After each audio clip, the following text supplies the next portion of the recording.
गौतम बुद्ध अपने शिष्यों के साथ एक गांव में प्रवास कर रहे थे। बुद्ध के ज्ञान और उनकी शिक्षाओं के बारे में सुनकर गांव के कई लोग उनसे मिलने आते और उनकी शिक्षाओं को सुनते। लेकिन उसी गांव में एक व्यक्ति था जिसे बुद्ध की शिक्षाओं से कोई लगाव नहीं था। वह उन्हें एक ढोंगी समझता था और बुद्ध के प्रति घृणा और क्रोध से भरा हुआ था। हमारे इंस्पायर्ड कॉर्नर चैनल में आपका दिल से स्वागत है। वीडियो को अंत तक जरूर देखें और चैनल को सब्सक्राइब करें। एक दिन वह क्रोधित व्यक्ति बुद्ध के पास गया और उन्हें अपशब्द कहने लगा। वह बुद्ध के सामने खड़ा होकर उन्हें बेइज्जत करने की कोशिश कर रहा था। उसकी आवाज ऊंची हो गई, उसका चेहरा लाल हो गया और वह बुद्ध को बार बार बुरा भला कहता रहा। बुद्ध शांतिपूर्वक उसकी बातें सुनते रहे, बिना किसी प्रतिक्रिया के। उन्होंने न तो उस व्यक्ति को रोका और न ही कुछ कहा। वे पूरी तरह शांत थे, जैसे किसी भी तरह की बातों का उन पर कोई असर नहीं हो रहा हो। यह देखकर उस व्यक्ति का क्रोध और भी बढ़ गया। उसने और भी बुरी बातें कहना शुरू कर दिया, लेकिन बुद्ध की शांति देखकर अंततः थक गया और चुप हो गया। जब वह थक कर शांत हुआ, बुद्ध ने धीरे से उससे पूछा, यदि तुम किसी को एक उपहार देना चाहो और वह व्यक्ति उसे स्वीकार न करे, तो वह उपहार किसके पास रह जाएगा?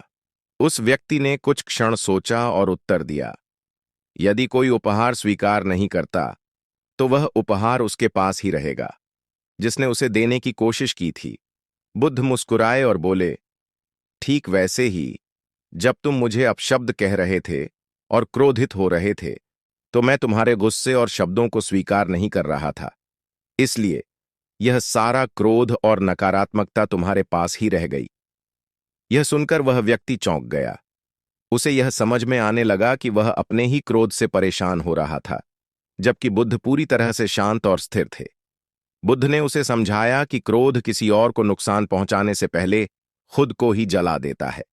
यह ऐसा है जैसे कोई व्यक्ति जलते हुए कोयले को किसी और पर फेंकने के लिए उठाए, लेकिन सबसे पहले उसकी जलन से वह खुद ही घायल हो जाता है। बुद्ध की इस सरल परंतु गहरी शिक्षा ने उस व्यक्ति के मन को हिला दिया।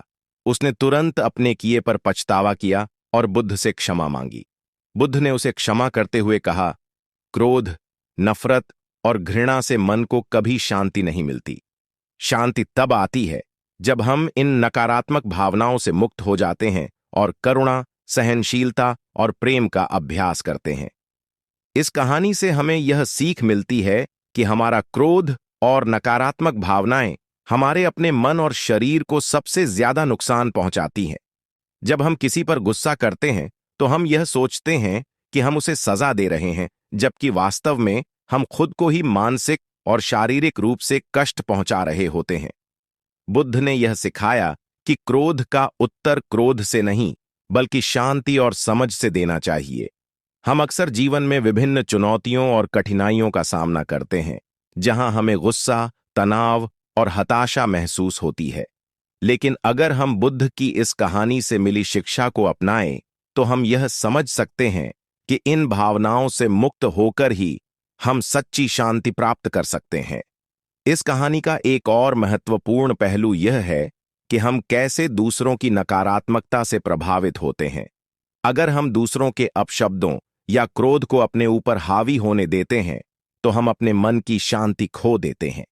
लेकिन अगर हम बुद्ध की तरह शांत और स्थिर रहते हैं, तो नकारात्मकता हमारे भीतर प्रवेश नहीं कर पाती और हम अपनी शांति बनाए रख सकते हैं।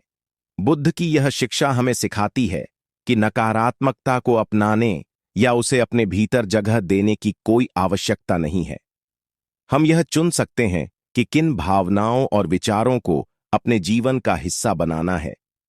यह चुनाव हमें मानसिक रूप से मजबूत बनाता है और हमारे मन को शांति प्रदान करता है। गौतम बुद्ध की यह कहानी हमें यह सिखाती है कि शांति और संतुलन को बनाए रखने के लिए हमें अपने क्रोध और नकारात्मक भावनाओं पर नियंत्रण रखना चाहिए। दूसरों के अपशब्दों या बुरी हरकतों का हमारे ऊपर कोई असर तब तक नहीं हो सकता जब तक हम उन्हें स्वीकार नहीं करते।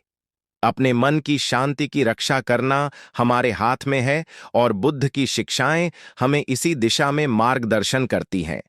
जब हम जीवन में बुद्ध की इस शिक्षा को अपनाते हैं तो हम स्वयं को अधिक शांतिपूर्ण और सुखी व्यक्ति बना सकते हैं। अंततः शांति हमारी अपनी आंतरिक स्थिति का परिणाम होती है और बाहरी परिस्थितियां या लोग इसे तब तक हमसे छीन नहीं सकते जब तक हम उन्हें इसकी अनुमति नहीं देते।